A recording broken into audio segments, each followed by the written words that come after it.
Zandenga, JDK, John Diamonica, Nzambe ya mwana moke. Viens dans mon port, mon konzi Koffi Olomide, les jeunes patos. Ornella Yowa, Kabongo. JDK mon pa mon konzi soda poto. John Diamonica. Mon nombalo mon ta moto akolinga baninga pa za moto monene ya kosunga ninga. JDK mon pa mon konzi. Balo baba lingate yonde. JDK mon pa mon konzi. Abonnez-vous massivement na chaîne ya JDK mon pa mon konzi. Mon nombalo na mposa miliki mpa ebolinga bato. Ba Congolais na ba Français bandimi JDK mopa mokonzi batika ye afanda na ngwende na ba conseil ya malonga ozo sunga mokimo JDK mopa mokonzi batika ye yende soda poto. Bonjour chers amis, bonjour. Alors c'est bien moi, Grâce Ilondo, Adekar Clean Service. Alors, qu'est-ce que c'est Adekar Clean Service? Adekar Clean Service, on fait tout ce qui est nettoyage, intérieur comme extérieur des véhicules, tout type de véhicules. Et c'est pas tout. On fait aussi tout ce qui est tissu immobilier, les canapés, les matelas, les tapis. On nettoie, on se déplace partout, en Normandie, en Île-de-France. Et même dans l'Oise, il suffit juste de nous contacter. Contacter Soda Poto, John Diamonica, mon vieux. Merci pour la force. Merci pour l'énergie.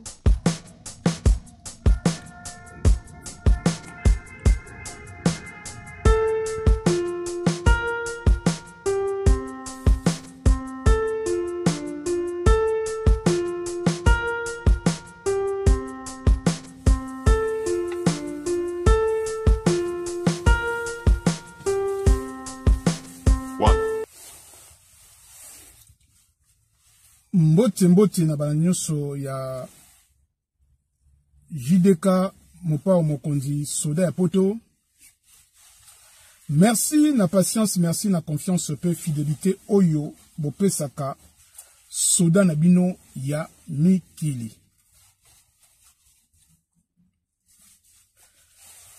Bandeko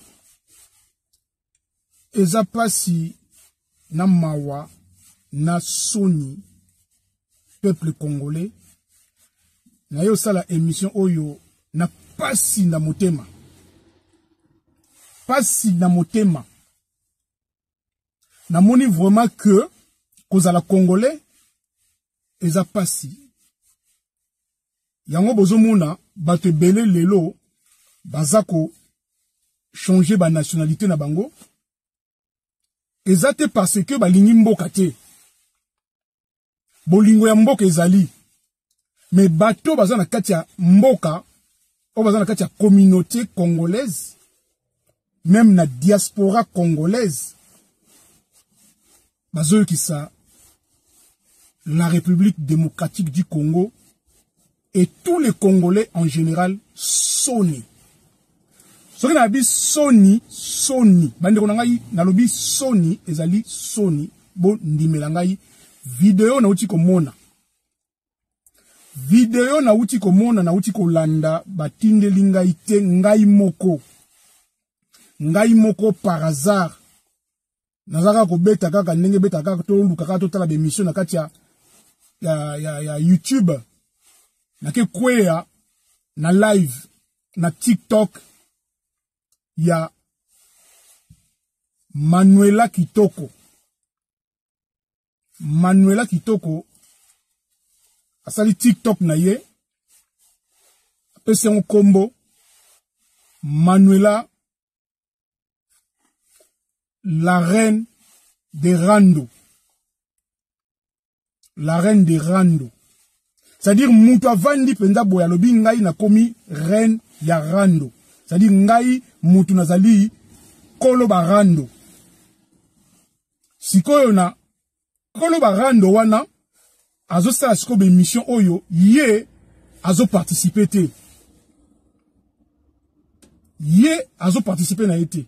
ye avandi kaka na coin moko atie kaka live na ye atiki bino boswana bofingana boloba onus bolingi bensanité balia mama na yo tata na yo mwana na yo elongi na yo boye boye famille na yo atiki bofingana ndenge bokofingana na ebisi bino bandeko na ngai oyo aza na kondima ngai te bokende na TikTok ya Manuela Kitoko bokende komona barando oyo eza na kati bandeko na ngai nanu na mona te banana botama ti lelo nana mona te peuple ya boye Bokechu Wayambo aza na raison oyo peuple ya ndenge nini Desho noko ya bana le Terminator aza na raison ezalaka nini bandeko na ngai ba congolais tokoki ko changer te yango tana lo ba ke naza na nga Zaïrois na botama Zaïrois na koli Zaïrois na okufa Zaïrois parce que tout simplement veut dire na loba tango tala comportement ya mutu éducation ya mutu on comprendre que voilà oyo aza vraiment na niveau moko très bas oyo vraiment illettrisme et la taillé oyo vraiment éducation ezate bandeko na ngai na landi kofingana ya bandeko mibali bazo fingana na kati ya rando ya Manuela Kitoko et Manuela Kitoko na coin achekaka image na ye aotala aoseka bandeko na ngai na mona mafinga ya boyete na mona mafinga ya boyete soki na sali lengo émission c'est parce que trop c'est trop je pense même que sage ya communauté sage ya mboka na ebite soki pe président de la république akoki kokota makambo yo parce que ça peuple na ye il faut ko luka ko sanctionner makambo ya boye mafinga ongana na monati mafinga bandeko na ngai na mona te nazo mona na kolanda ne baza ko finga na soki bazaki fara ne bitumba soki bazaki fara bitumba mafinga oyo ngana na mona te na otala communauté oyo na otala bato avai na poto mutu na poto au finga na mutu na Congo mutu na Congo au finga na mutu na poto bandeko na fobo yoka ba méchanceté zo banakati fobo yoka mafinga ebi manakati mais c'est pas possible oyo peuple ya ndenge nini comment toko koma na niveau ya buzoba na niveau oyo ya buzoba c'est-à-dire que créer kaka eloko moko balobi ke eza pona polémique et pona rando boyaka na biloko finga na kati et congolais bazokende ko finga na kati boko lakisa bana na biso nini po bana bakoma kolanda ba makambo oyo bana bakoma koyoka lingala bana biso babotama na poto babotama na diaspora babotama partout diaspora zaka poto te po congolais ana cerveau moko ya muke cerveau congolais zaka muke abosa na lika munoki diaspora zaka ka poto te diaspora zali muto ya bimi atiki mboka na ye ake ko s'exiler na mboka mususu akomi diaspora c'est-à-dire que un congolais oyo a quitté Congo ake va na Brazzaville ake va na Gabon ake va na Côte d'Ivoire na Cameroun na Togo na Afrique du Sud na Mozambique bamboka nyonso ya Afrique atoke kovanda na Australie oke vanda na Italie oke vanda na Vietnam na Cambodge oke vanda na Turquie partout yo du moment oyo otiki mboka na yo obimi okomi diaspora parce que certains congolais bakansaka diaspora zaka mutavana en Europe congolais obima na Europe yem dans diaspora on est tous des diaspora otobima mboka tutika Congo Ototika Zaïre. Ce n'est pas possible comme on a éducation nini oyo batuba oswana na kati ya ba réseaux sociaux na kati ya Manuela Rando. Bandeko nanga nana mona ko swana na ya boyete nana mona ko finga na ya boyete. C'est-à-dire que on a mutu penza ko lobenda ke li ya mama na yo, libo ya mama na yo, tata na yo akufa elongoloko la mpiodi, elongoloko la makat. Bandeko nanga mena na mona eloko boyete. Nanu na mona peuple ya boyete. C'est-à-dire que makambo yo ekosalama jamais na Europe. Bandeko nangai, makambo ekosalama jamais na Europe. C'est-à-dire même na ba pays étrangers, même en Afrique, makambo ekosalama te. Ba mboko ezali réglementé. Ba mboko ezana loi. O justice sala. Ba biloko boy ekozala te. Eyaka na ba Congolais mutu ba osala makamba boye, Congolais ya poto. Bandeko nangai ba Congolais eza nini, ezalaka nini. Bandeko nangai mais nazo comprendre que mes peuple oyo, nani aloka peuple oyo, nani asala peuple oyo ba sala ye na matière nini. Peuple oyo ba sala ye na matière nini. Bandeko nangai ko finga na ona moni, ona yoki. Soki yo oyoki yango, oko réagir, nenga nazo ko réagir. Oko la pongite, oko sepela te. On mit tout la question, est-ce que cause la Congolaise a li sumu, cause la Congolaise a li péché, cause la Congolaise a li erreur de parcours? Il fallait pas n'abota mana Congo, il fallait pas n'abota mana mboka wana, ou bien za nini? Bandeko nangai, ba Congolais, franchement, sincèrement, il est temps. Il va falloir changer nos mentalités, nos comportements. Mboka eza malamu te. Mboka yana makambu oyo ezo kene malamu te. Politique mboka eza koboate eza na kikukuma. Na leste ya mboka bandeko na biso bazo kufa. Bazo kata ba machette. Nzala ekoti na mboka. Mais peuple congolais a opesaka ba date ya ba concert, a opesaka ba date ya ba concert. C'est-à-dire peuple congolais o ezoleka na mboka na ye malgré ba bazo kufa, peuple na yazo kufa etali bango te. Bango fo ba kende ko bina. Bango fo ba kende ko lia ntaba. Bango fo ba kende ko mela masanga. Bango fo ba kende ba concert.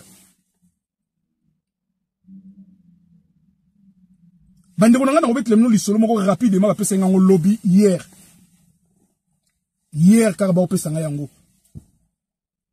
Ndeko moko abi na ngai. Soda poto bomba ngai kolobate. Na vandi awa nazaka na Belgique na Liège. Bandeko nanga bolanda bien. Bolanda bien. Bandeko bo partager, s'il vous plaît, partagez l'émission. Bon partager l'émission et surtout bon s'abonner na chaîne Nabino JDK Mopao TV. Awa ezalaka pembe polele awa vérité awa na émission ba rando awa ezalaka te awa kaka conseil. Bandeko nanga ndeko wana vanda na Liège na Belgique. Abi nanga soda ya poto na landa ba émission na yo yango na pesi yo lisolo oyo obeta yango. Nde naza na ndaku boye, naza na bana 4. Bana oya ngai moko, baza 3. Tovai na ndaku na mwasi, tota la télévision. Ndeko mwasi, aye kotike la biso, bana 4. Bana 4. Bandeko nangai. Mwana liboso ana 14 ans. Donc aza mineur. Mwana mibale azana 12 ans. Donc azali mineur. mwana ya misatu azana 9 ans azana ni mineur et ya suka auti kokokisa 6e année na ye 6 ans bandeko nanga bango nyonso ba mineur maman célibataire azwi bana 4 aye kotike pa ya voisin alobi na bango nakoyaka alobi na ke concert ya Wera na Adidas Arena na Paris na France accueilli concert ya Wera na Adidas Arena o ya Paris na Porte de la Chapelle na France atiki bana o ya ye na maboko ya ba camarade na ye ya ba voisin na ye bandeko na ngai ba congolais ezalaka nini cerveau ezosala to ezosala te. C'est ça qu'on appelle des parents irresponsables. La plupart du temps, c'est des mamans. Ba maman, oh ba bengana mibali, oh ba lingi ko vana mibali te, ba lingi ka ba changer mibali, po ba zalara na liberté. Liberté en yangoyo, il faut qu'il y ait des concerts. Et ba na ba leke belé, tata, ageti ka bango pa ya voisin. Moi si ya voisin aza gentil andimi, mais voisin, il y a mobali donc, mobali ya sœur wana, a sepela gite, a lobi, na benga solo ya poto na peseka ali solo, a beta. Atako yeba na ye, parce que, esala makate, ezalakate. Bandeko nanga ba Congolais. Ba Congolais ezanini. Bana bazali ba créateur, benga bango ba, ezali bonheur. Bénédiction ya Nzambe kozana bana. Oji vraiment bana na yo oyo boti obimisi na michopo na yo oji bana o livrer bango. Oyebite ndenge nini bakozala place otiki bango ndenge nini bakolala bakolia nini est-ce que problème boye soki malade na butu oyo azana besoin mama na ye yoke na yo concert na Paris na Adidas Arena. Oyo peuple ya ndenge nini bandeko ezali kaka entre guillemets entre parenthèses moi parenthèse wana na beti on pour comprendre que bota la niveau ya peuple niveau ba congolais ba se comporter na kati ya mboka mundele. Alors na osuka awa bandeko na ngai nazongeli kaka barando ya ba congolais na kati ya ba émission ya Manuela Kitoko. Ngana lobango j'ai rien contre ba makambu ya bato basara na ba réseaux sociaux. Mais ngana lobelaka nde ba anti-valeur. Respect ya communauté. Respect ya bandeko. Boyebi ke tolandaka bino comme ndenge bino bolandaka pe biso. Mais comment okosala o créer eloko moko boye bato ba finga na kaka. Bato ba ka ko finga ba mama ba ninga ba infirmité, ba handicap ya bana ya baninga, ya ba mama ya baninga, ba papa ya baninga, ba mais c'est ezanini ezalaka nini? Vraiment nazali très fâché, très dégoûté na communauté oyo. Ba o baza ko bima na communauté ba ko ne changer ba nationalité, mais ils ont raison. Na ko pesa bango torté. Bien sûr que toko loba que il y a liberté d'expression. Mais ba Congolais va confondre liberté d'expression et bouzobéry. Les Congolais confondent, en fait, ils confondent démocratie, il y a liberté d'expression, na l'impolitesse, pas d'éducation, non éduqué, to confondre tout ça wana. Toujours battre qu'est-ce que c'est le respect de l'autre, le respect d'autrui. Bande konanga ko finga nangana na mona yango te. Ngana na mona ko finga yango te. En plus, bon mona ndenge ba doit tondi na kati ya live wana ba otana ba ondi ba doit finga na ya mama na yo, likaya tata na yo longi lokola mpiodi, longi lokola safu. Tata na yo boye, mama na yo, ye liblia mama na yo, liboya mama na yo. Mwana yo wana omoni mwana yo wana oyo bota azaka baba munoko na ebaluka mwana yo wana aza lokola muntaza lokola atambola kaboye mwana ko finga na moko na monate nanu na monate Bande konanga ba Congolais. Tozali ba l'échec na monde. Tozali ba l'échec. C'est-à-dire que ba cerveau na biso zo salate bato ya maboma. Bato ya maboma. Mais mission yango yo ya ko partager pour la conscience ya bato zonga. Mais yo omona bato bakangami kaka na babuzoba. Bato ba rolanda la ba place bato ba swana, bato ba fingana. Bato ba préférer na ngomba ke na ngotala deux musiciens na biso ba warrior na ba golo bazo swana. Bazo fingana. Oya koti makambu ya oyo, koti makambu oyo bato bazo swana, c'est-à-dire que ba biloko za ko intéresser peuple yango wana. Touti ko joie actualité, il y a Honorine, la braqueuse. Oya utaki Allemande d'Europe, on a kende ko braquer ko yiba na Allemande d'Afrique. Nous sommes qui ezui ampleur et kangi actualité ya malamu oyo actualité oyo ba Congolais so negozela Nairobi na Kenya.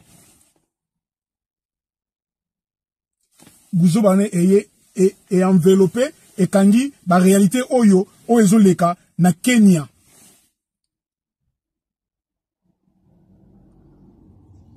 Ba buzo bana nyo surtout auto sala et kangi makambuya Costa Mutamba.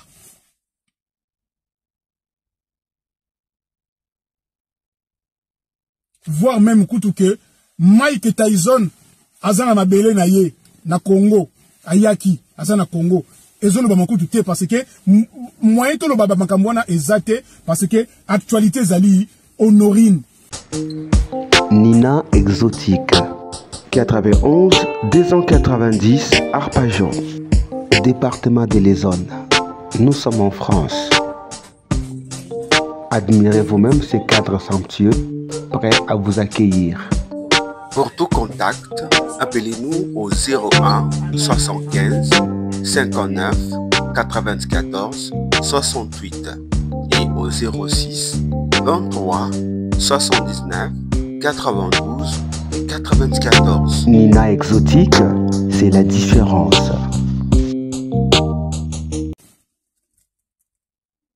Honorine Porsche, yangwana actualité ba Congolais. C'est-à-dire, ils ont intéressé les Congolais yangwana. Maramamboka, ba yibaki 350 millions, ba yibaki 80 millions, ba yibaki 60 millions, ba yibaki boye, ba yibaki eteli ba Congolais te. Toke concert eza telle date, ba date ils ont payé makaka. C'est-à-dire, oyo peuple ongana na mona te. C'est-à-dire, makambo Joseph Sabino boye, équipé non, ba Congolais eteli bango te. Bango yela bango ntaba, ba gende ko lia, yela bango musique, ba gende ko bina, yela bango date, ba gende concert. Et puis, il y a bango babuzoba, mutakala, c'est-à-dire, et loko ils ont intéressé les Congolais yangoana. Mais la réalité comme ça n'intéresse pas les Congolais. Voilà, bande qu'on a eu bêta c'était, les Congolais, to partager, to bimana buzoba, sincèrement, ils ont makambu ya soni, ils ont mawa, na oyoka passe na motema, comme on a penda peuple ya boye, penda na monate, basali, babenga plateforme, c'est-à-dire, basali loko moko po bataki na ka ko finga na kuna batwa finga na bango sali ya barando sali mama ya barando yimo la reine de rando ya vaine na coin auta na bino bo finga na auseka omona pa obetla bino maboko bo continuer tala batuni batondi na live bazolanda batwa swana ni au peuple ndenge nini. Bref, merci na obolanda ki ngai soda ya poto JDK mopa mokonzi to s'abonner vraiment mingi to s'abonner. J'ai rien contre. Je viens seulement dire la vérité. Ce qui se passe dans cette communauté. C'est dommage et malheureux. Nana mona communauté a boité. Voilà. La souki a bandé tout partager vraiment l'émission et tout s'abonner. La chaîne Nabino JDK. Mon pao mon konzi. Soda ya poto. Chaîne JDK Mopao TV. Merci Nabino tout. Merci na gentillesse Nabino. Merci na s'abonner Nabino. Bande kona senga ki bino kaka na lobby. Objectif 2000 abonnés avant Tokota 2026. nzambe alola akopambola bino akotika bino te. Merci beaucoup, tokomi na prochaine émission. Ciao ciao.